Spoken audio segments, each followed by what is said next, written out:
ओम शांति। आज मुरली का डेट है 24/6/2021। रिवाइज डेट है 27/6/64 का।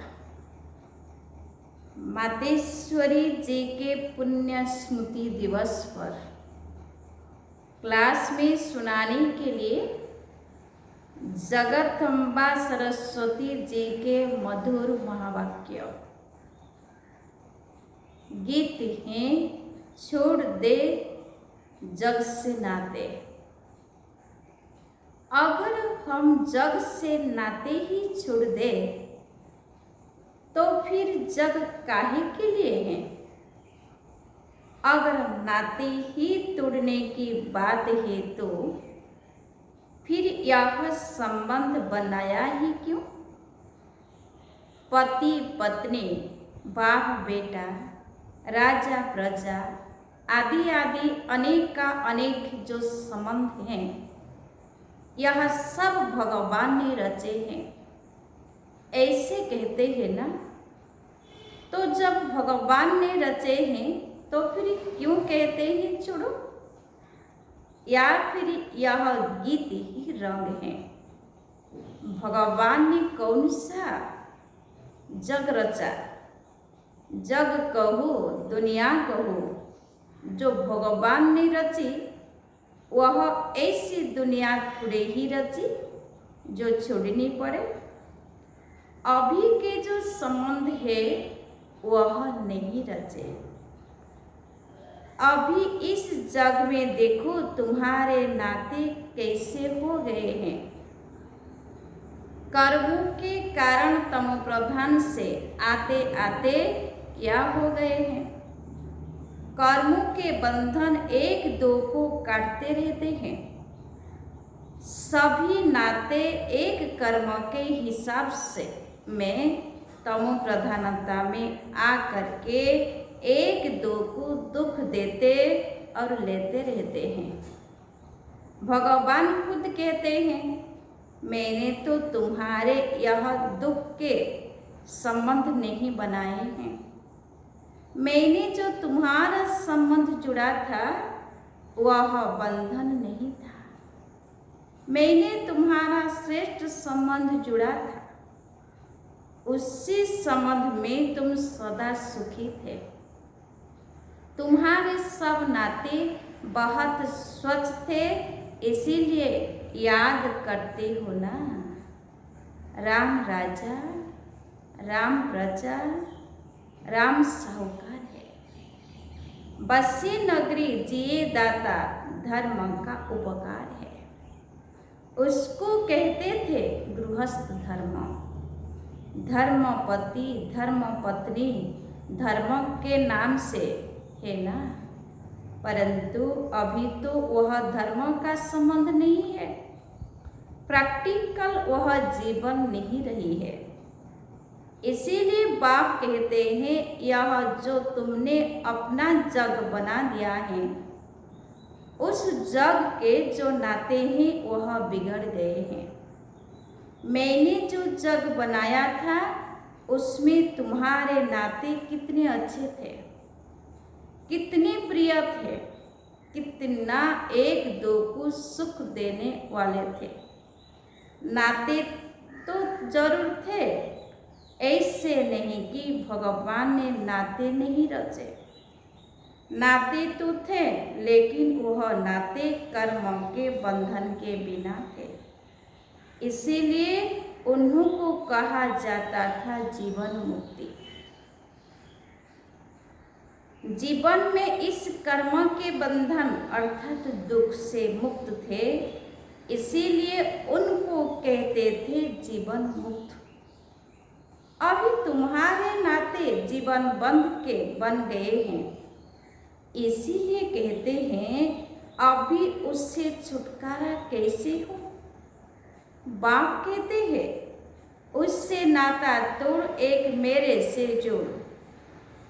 यह एक ही लास्ट के जीवन तुम मेरे हवाले करो। मेरे हवाले का मतलब है जैसे स्त्री पति के हवाले। पति स्त्री के हवाले, बाप बेटे के हवाले, बेटा बाप के हवाले। यह तो प्रैक्टिस अच्छी तरह से है ना।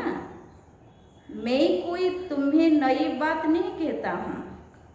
कैसे करे, क्या करे, तुम यह भी प्रश्न पूछ नहीं सकते हो।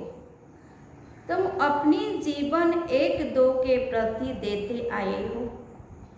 क्या तुम अपनी बच्चों के प्रति अपने जीवन नहीं दे बैठी हो? अपना तन मन धन जो भी कुछ है तुम उन्हीं के प्रति तो बना के बैठी हो ना। अपना अपना तो करते हो ना। सारे जीवन उन्हीं के प्रति लगा देते हो।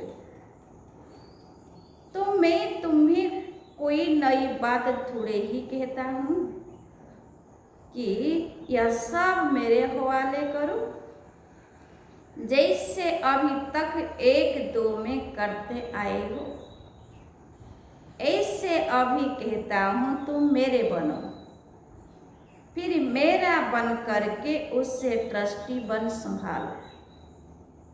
तुम भक्ति मार्ग में भी कहते आए हो भगवान यह सब तेरा, मैं तेरा, परंतु तेरा क्या नहीं।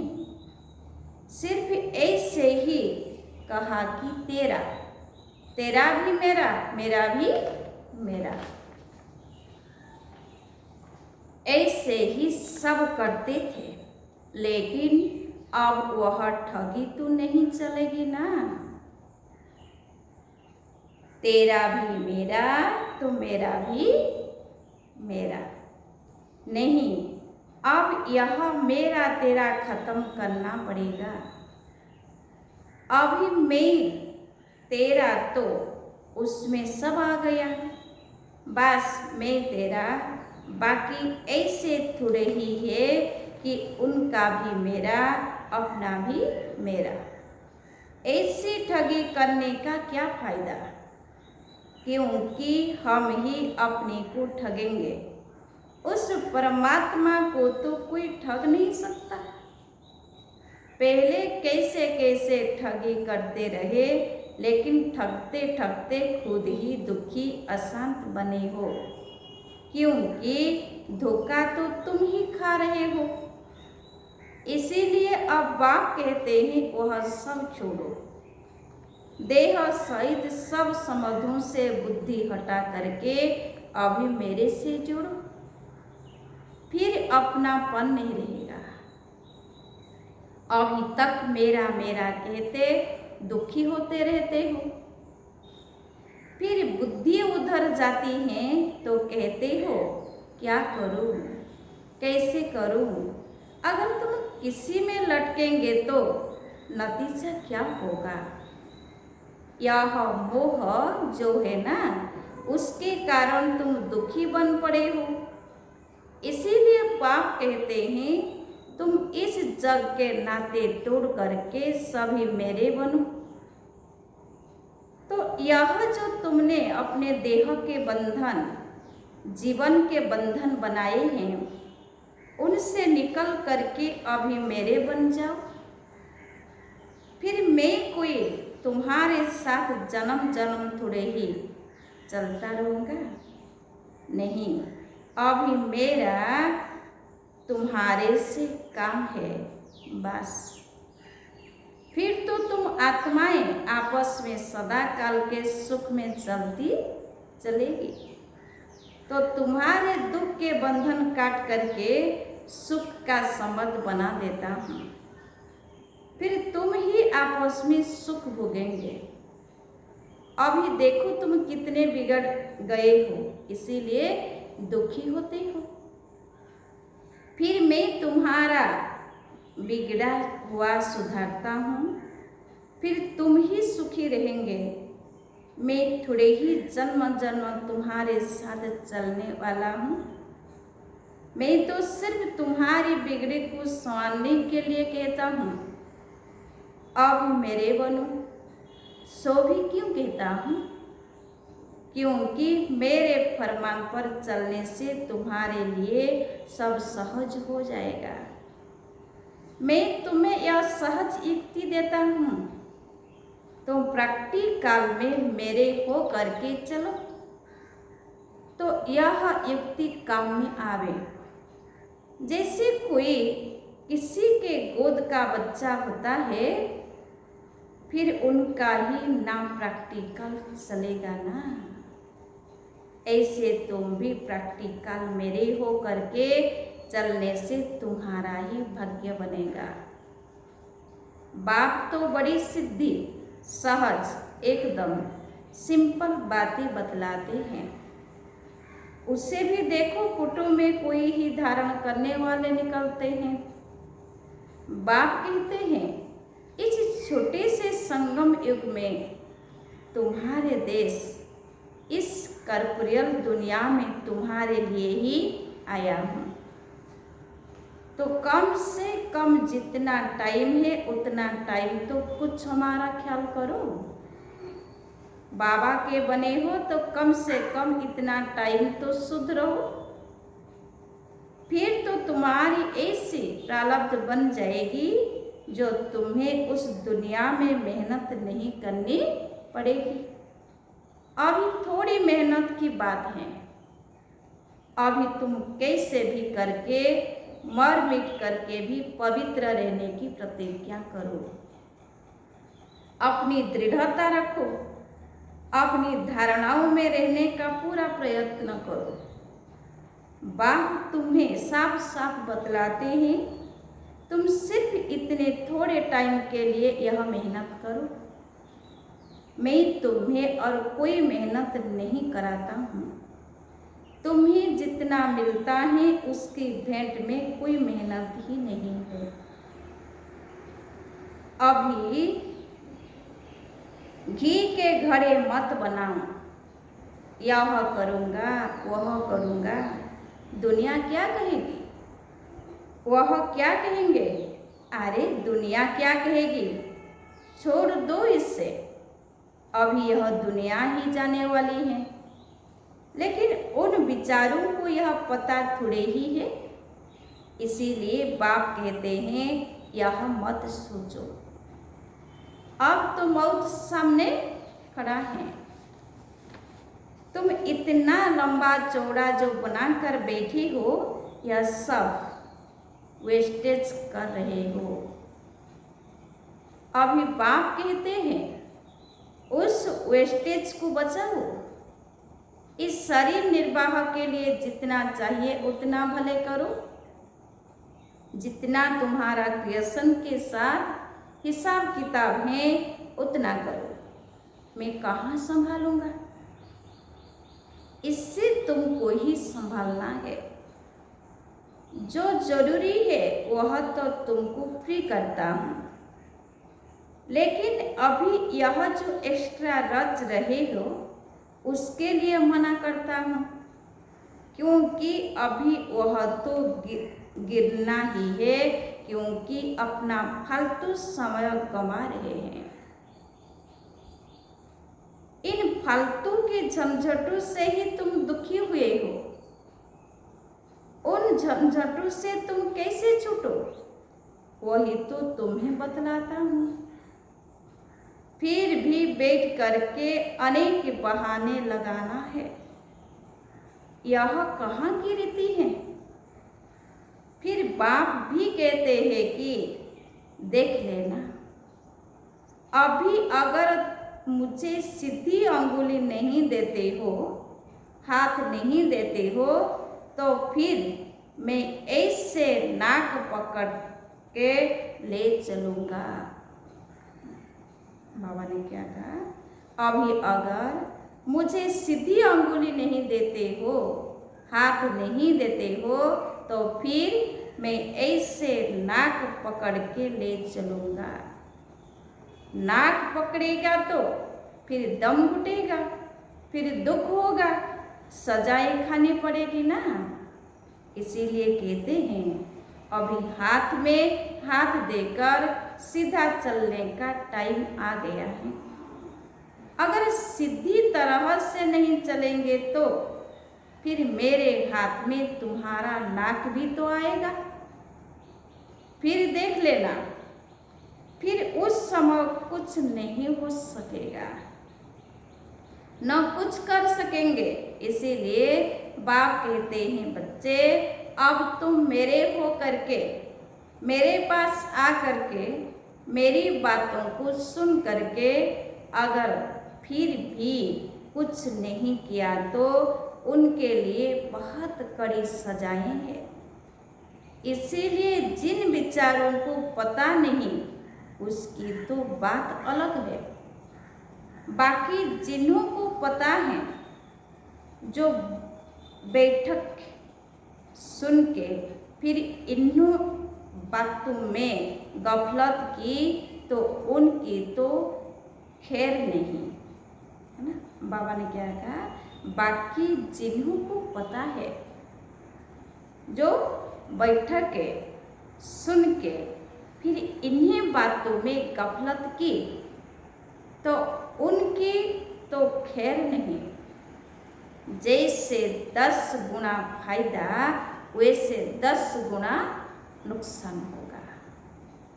तब कहते हैं अपने नुकसान को, घाटे को अच्छी तरह से समझो, अच्छी तरह से कुछ तो अपनी बुद्धि खोलो। अभी बाप से बुद्धि को लगाएंगे तो ताकत मिलेगी।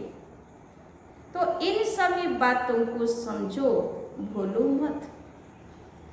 अभी यह जो समय चल रहा है इससे पहचानो, जरा आंखें खोलो, बुद्धि खोलो और समय का पूरा फायदा लो।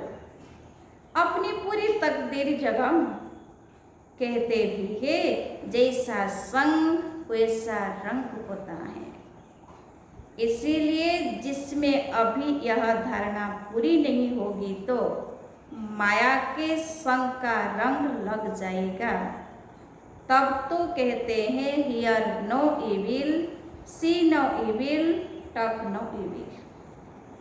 कई ऐसे इविल्स हैं जो यहाँ भी कईयों को छूटते नहीं है, फिर एक दो के संगदोष में आ जाते हैं। तो कहते हैं ऐसे संगदोष से बचे रहो। ऐसे मत समझो कि संगदोष बाहर है, यहाँ नहीं है। नहीं, यहाँ भी वह घूमते रहते हैं, क्योंकि उनका राज्य है ना। इसीलिए बाप कहते हैं अच्छी तरह से कवच पहनकर रहो।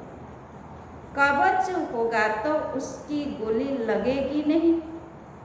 योग का ही कवच है, ज्ञान की तलवार है। इन सभी अस्त्र शस्त्रों को अपने पास अच्छी तरह से संभाल के रखो। कहते भी है, जो करता है वह पाता है। यह तो भविष्य प्रारब्ध बनाने की बातें हैं। यहाँ तो प्रारब्ध नहीं भोगनी है ना। यहाँ तो कोई गुरु बन करके नहीं बैठना है। इसमें कोई मिसअंडरस्टैंड न करे, इसीलिए यह सब समझाया जाता है। तो यह सब बातें ध्यान में रख करके अपने को सेफ रखना है। यहाँ कोई खर्चे आदि की बात नहीं होनी चाहिए। अभी यह सब खर्चा दूसरों के कल्याण अर्थ ही यूज करना है। एक एक पाई भी सब इसी कार्य में लगाना है। अच्छा, दूसरे बोलिए, चढ़ती कला में जाना है तो अपने जीवन की सारी जवाबदारी उनके हाथ में समर्पण कर दो। चढ़ती कला में जाना है तो अपने जीवन की सारी जवाबदारी उनके हाथ में समर्पण कर दो। माना बाबा के हाथ में समर्पण कर दो। बहुत मनुष्य ऐसा प्रश्न पूछते हैं, इतना ज्ञान सुनते हुए भी हमारी अवस्था आगे क्यों नहीं बढ़ती? आगे बढ़ने में रुकावट क्यों? अब यह समझानी उन्हों के प्रति दी जाती है जिन्होंने इस मार्ग में चलने का कदम रखा है, परंतु जब तक अपनी जीवन मन वाणी कर्म सहित सरेंडर कर इनका नहीं हुआ है, तब तक वह अतीन्द्रिय सुख महसूस हो नहीं सकता। यह एक ईश्वरीय लाभ है। जब उनका सहारा लिया है तो दिल से उसके आगे जीवन अर्पण कर देनी है, अर्थात पूरा वारिस बन वर्षा लेना है। तो इस नशे में रहने से उस अवस्था में उल्लास भर जाता है और फिर ज्ञान की धारणा होने से औरों को आप समान बनाने की ताकत आएगी। बाकी ऐसे नहीं समझना कि मानसिक रूप से हम अर्पण हो चुके हैं, नहीं, यह तो अपने को ठगना है।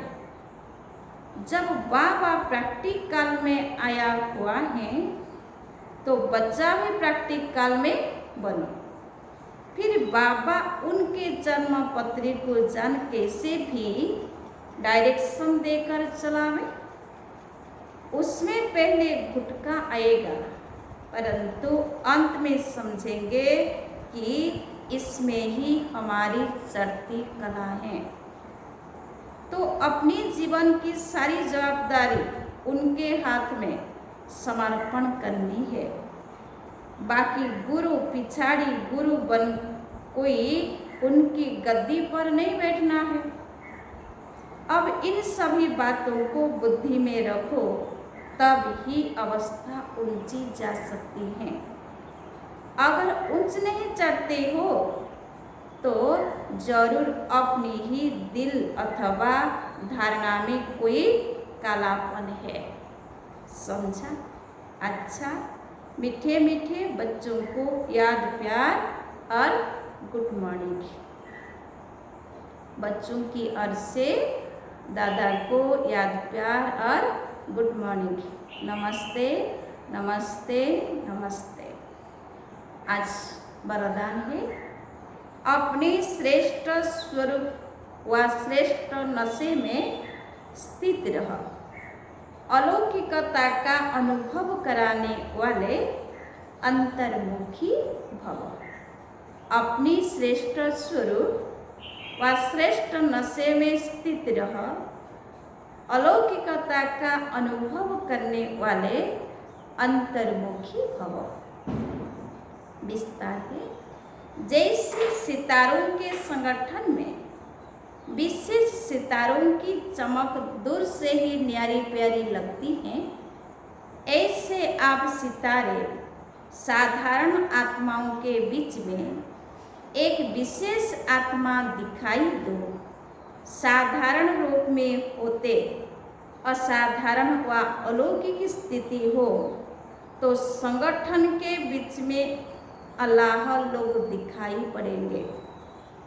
इसके लिए अंतर्मुखी बनकर फिर बाह्यमुखता में आने का अभ्यास हो।